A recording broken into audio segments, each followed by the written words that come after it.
Barcelona 4-0 গোল পিছিয়ে প্রথম লেগে, পরের লেগ জিততে হলে গোল করতে হবে অন্তত 5টা, হজম করা যাবে না একটাও। এরকম সমীকরণে পৃথিবীর সবচেয়ে আশাবাদী লোকটাও বার্সেলোনার পক্ষ নেয়ার ভুল করবে না।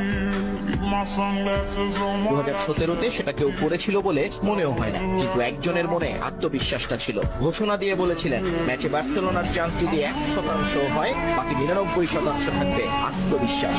নেইমার। ব্রাজিলিয়ান সুপারস্টার শুধু বলেই ক্ষান্ত হননি, করেও দেখিয়েছিলেন সেদিন। ফুটবল বিশ্ব দেখেছিল অসম্ভব এক প্রত্যাবর্তনের গল্প।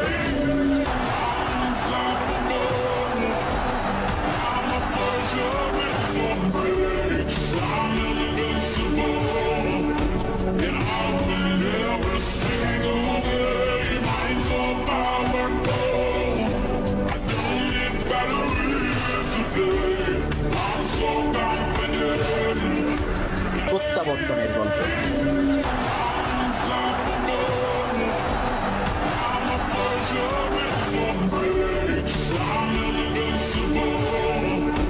And I will never say